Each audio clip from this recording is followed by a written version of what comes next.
Buenas, mi nombre es Franklin de Villamizar Pavón. Con mis compañeros Angie Tatiana Vesga Sandoval y Carlos Parra Quintero venimos a exponerle las ideas económicas desde el feudalismo hasta la economía clásica. ¿Qué es el feudalismo? El feudalismo es un sistema que se dio después de la caída del Imperio Romano y de su sistema económico que era altamente esclavista. A la creación del derecho a la propiedad y la insostenibilidad de los esclavos fueron liberados, lo que posteriormente produjo la caída de una economía altamente dependiente de los esclavos. Después de derrumbarse un gran imperio, se forjaron pequeños mini reinos que tenían como cabeza al rey y como demás protagonistas a nobles o señores feudales, que estos eran propietarios de los feudos o tierras, y a los vasallos o siervos, personas libres que no tenían ni tierras ni propiedades que le dieran excedentes. Este sistema en el que se forjaban las relaciones monarca y señor feudal, como también señor feudal y siervos, en el que se juraban fidelidad de rey feudal con tal de ser fiel al monarca y del señor feudal al siervo para que éste le administrase los feudos y le generara excedentes. La iglesia tuvo un rol fundamental durante la época feudal. Al tener una gran extensión de territorio o tierras, era el señor feudal más poderoso de los señores feudales. Esto lo hacía un factor importante para influir en la mayoría de los reinos o en casi todos los reinos de Europa. Uno de los grandes representantes de la filosofía escolástica y de la iglesia era Santo Tomás de Aquino. Este entiende con respecto al derecho de propiedad que ningún hombre tiene originariamente un derecho sobre una cosa determinada, pero todos la tienen sobre todos los bienes, y que además no pretendía que la riqueza fuese natural y buena en sí misma, sino que la clasificaba entre otras imperfecciones de la vida terrenal del hombre, inevitables, pero que debía mejorarse tanto como lo permitiera su propia naturaleza. Otro representante muy importante fue San Agustín, que establece dos elementos que constituirían en los pilares de la futura construcción del pensamiento económico. Por una parte, descubre que las cosas tenían un valor distinto en correspondencia con quien hacía uso de ellas, y por otra, que el precio de las cosas variaba con la necesidad, siendo ésta quien regulaba el valor.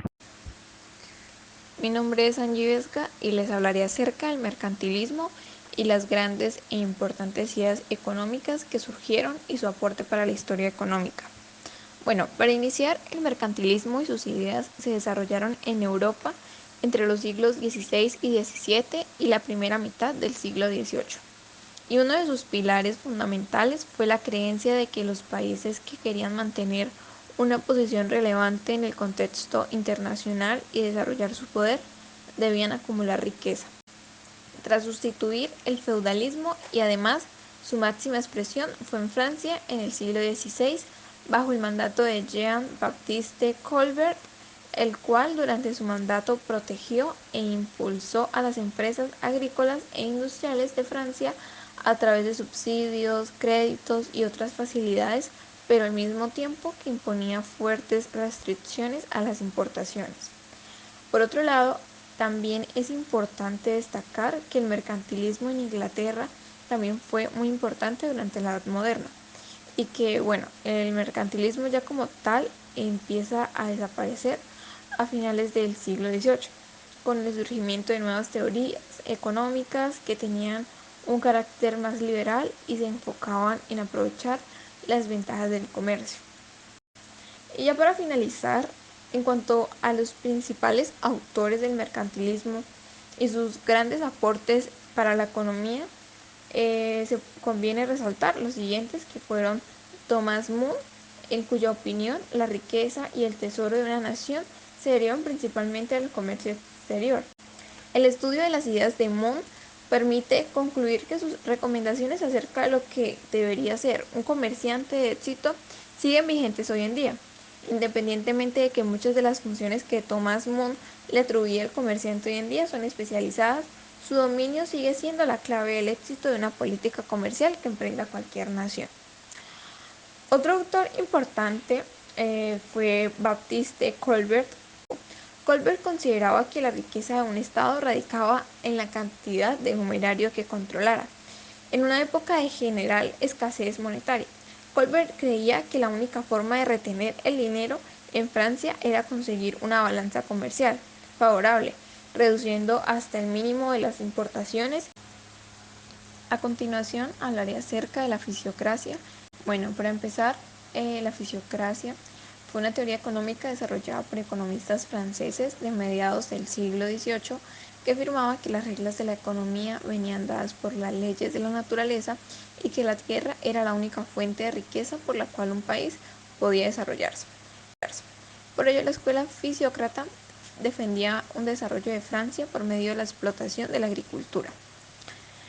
Esta escuela es conocida como la precursora de las ciencias económicas, ya que fueron los primeros en generar una teoría a partir de observar los fenómenos económicos que hasta ahora solo se habían discutido de forma puramente filosófica. En cuanto a los representantes de la fisiocracia, tenemos los siguientes autores. El primero es Francois Quesnay, quien fue un economista y físico francés, quien fundó la escuela fisiócrata y publicó uno de sus primeros libros, el cual fue publicado en 1758 y el cual trataba sobre el funcionamiento de la economía de manera analítica. Es por ello que una de las primeras contribuciones importantes del pensamiento económico, que luego sería continuado por los teoristas clásicos como Adam Smith y David Ricardo.